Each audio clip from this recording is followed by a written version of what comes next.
Hey guys, WebHead Gaming here, and welcome back to my Let's Play of Mega Man X2.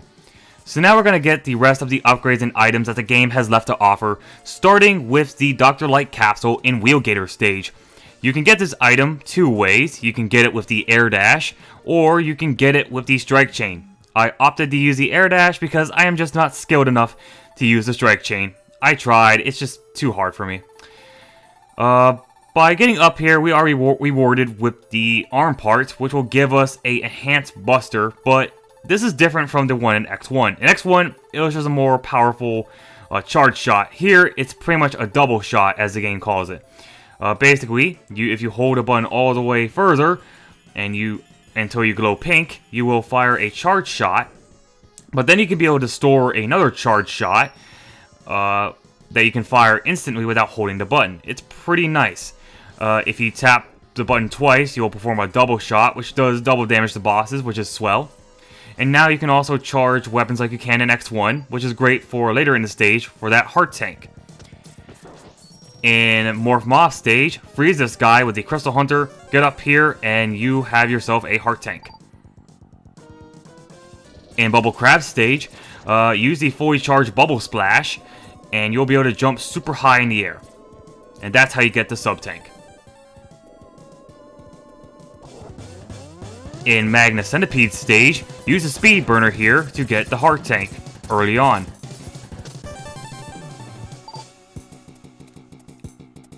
Later in the stage, use the Speed Burner again and do a very precise dash here to get the sub-tank. And now it's time to tackle the side quest with the X-Hunters. And it is not fun at all. So we're going to start off with the hardest of the X-Hunters to take down, Violin. And yes, I did input a password so I can get all of my armor and heart tanks and sub-tanks. Well, I only got 2 because I felt that I don't need 4. Because, goddammit, these guys are brutal to take down. They are so challenging, especially Violin, because, oh my god, his Spike Ball is complete RNG. It's so hard to dodge, it does so much damage, it's absolutely retarded. His only other attack is he'll fire these pellets either straight at you or he'll jump and fire them down upon you. But regardless, his most dangerous attack is definitely that Spike Ball. It does so much damage, and this is with the body part on. Imagine if I was normal X without any armors. That takes down my health bar so fast, it's insane. Ugh, I hate fighting this guy. You know, I just can't stand fighting these guys without some kind of protection, you know? I had to use the password here. It's the only way I was going to be able to show you guys these fights tolerably, you know? Ugh. Luckily, we've managed to defeat Violin and acquire Zero Part number 2. So yeah, that's by far the hardest X-Hunter fight, in my opinion. So now we're going to take on Agile, and he is ironically the easiest X-Hunter to defeat, despite being the leader. Agile, it lives up to his name. He is pretty fast, he is pretty quick, but you can easily exploit his AI. What he likes to do is that he'll fire these giant crescent beams, either low or high, depending on where you're at. His most annoying attack by far is this dash, where he'll block your pellets and do this very fast charge at you. It doesn't do a lot of damage. Actually, none of his attacks do a lot of damage at all. It's just that, you know, it's pretty annoying to deal with. But as I said, you can just exploit his AI to constantly do the crescent beam attack. And it's pretty easy to dodge as long as you know what you're doing. Unlike me, who's suffering really badly. Yeah, I find Agile to be the least offensive of the three.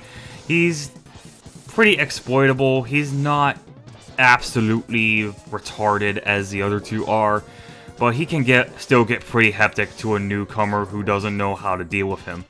But once you get some practice on this guy, I don't think he's that offensive. He's definitely the tamest of the X-Hunters to take down.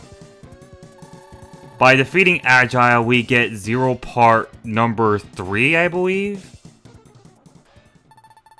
Yeah, 0 part number 3. And that's the second X-Hunter. So now it's time to show off the final X-Hunter, Surges. And he's definitely a hectic fight. A very, very hectic fight. Because Surges loves to constantly drop these mines on the ground. And if you touch them, they will do a shit ton of damage. It does this pretty much the same amount of damage as Violin Spike Ball. As for Surges himself, he has this purple barrier constantly up, meaning it's very hard to hit him with the X-Buster because it blocks your shots. And he loves to spin around and fire these pellets from his head, but they don't do that much damage, fortunately. So as long as you don't touch those mines, you won't suffer a lot of heavy damage. Just constantly rely on the double shot if you have it, or just use your fully charged X-Buster to take this guy out. I know that each of these guys have a weakness. Violin, I think, is weak to the Bubble Splash. Oh yeah, he is weak to the Bubble Splash because I used it later on in this video. Spoilers. But who really gives a shit, honestly. Agile is weak to the Magnet Mine, and Surges here is weak to the Sonic Slicer. But I do not have any of those weapons. I just decided to turn on the password and just go after wherever they were, you know. I know some people might find that cheating, but this is the only way I was going to tolerably show you guys how they fight, because god damn it, are they tough. They are tough. Well, maybe not Agile, but Surges and Violin definitely are tough, and I just don't like fighting them. So by defeating Surges, we obtain 0 parts number 1, and that's it. That's the side quest in a nutshell. Once you get all 3, you pretty much acquire the good ending. So that's good. That is really, really good. So now we can move on to the final stages. And the final stages are definitely more challenging than the stages in X1. But I don't find them unbeatable. I don't think they're impossible. They're definitely manageable once you have all your upgrades. So right off the bat, I recommend using the dash to skip a big portion of this level. Or to that part right there, rather. And here I actually recommend using the Silk Shot, which I don't do. I think I do it later on, but the Silk Shot is really good for taking down these really annoying enemies that like to cave the walls in. Because, you know, because the Silk Shot fires corners. I think I use it at some point in this stage, but it's a really good tool for these robots right here. You may recall this robot being the one from the intro stage, and they're placed everywhere, and it's a lot more annoying because some of the walls are configured in a way where you need to either memorize it or you just gotta be very quick on your wits and whatnot. But for the most part, this stage is pretty manageable. I think those crusher segments will probably give you the most hassle, especially the ones that have the walls placed in a very erratic way. Right here, I use the Silk Shot because the final wall crushing section is definitely the hardest. It's very hard to do, and I'd rather not deal with it. The Silk Shot does wonders against this section. So now I don't have to deal with the closing in bullshit. Thankfully. These Scorpion enemies are pretty annoying. They fire these very super fast lasers. You gotta time your jumps well. But lo and behold, we got through the stage, and now we're up against Violin once more. And Violin is ironically easier here than he was in the optional boss fight because there's blocks all over the place, and these blocks will actually block his own Spike Ball. Here I use the supercharged Bubble Splash because it actually takes him down so freaking quickly. It's ridiculous. I had to use the sub-tank here because I thought I was going to die by his bullshit Spike Ball. But even then, once you have the Bubble Splash and you fully charge that bitch up, just stand next to him and watch him crumble. Yeah, Violin is definitely way easier here than he is in the optional boss fights. So, yeah, not too difficult once you know what you're doing. And that was X Hunter Stage 1. By the way, I just love the theme of the stage and Sigma Stage. Did I say Sigma Stage? No, it's X Hunter Stage, damn it. It's the X Hunter stages. There's no Sigma in this game. But yeah, I love the theme song to this place. It's so awesome. I think it's a lot better than X1, honestly. So now we're at X Hunter Stage 2. And X Hunter Stage 2 is mostly an underwater section.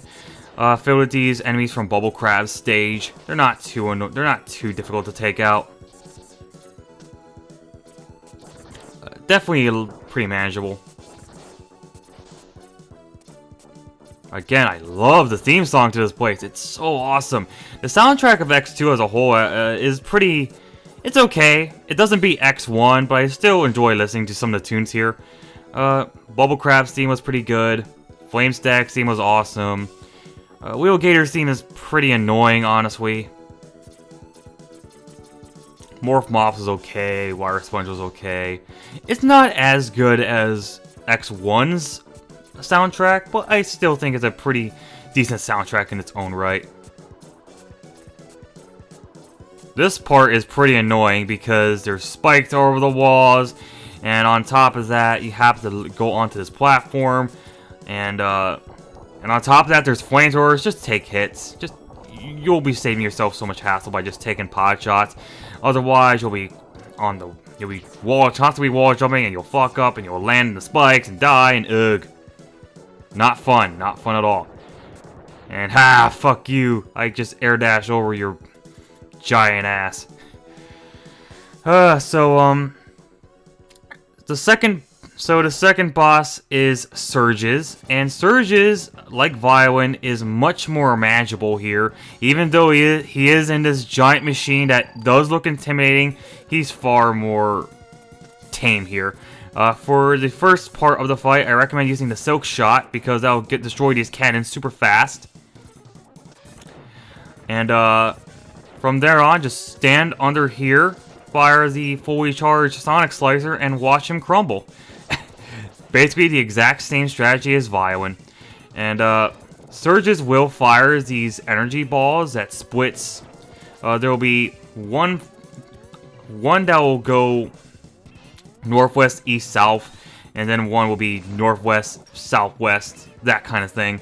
But really, because he does so little damage, and because you can pierce through the machine he's on by using the fully charged Sonic Slicer, Surges is so much more bearable here than he was in the optional area. In the Japanese version of Rockman 2, I guess Surges is supposed to be an incarnation of Dr. Wily, because in that game there's some kind of translation that says that, "No, I've been defeated by another one of Dr. Light's creations." And that gives us a hint that he's supposed to be Dr. Wily in Reploid form, but the English translation never mentions this. So yeah. I'll see you in the next part.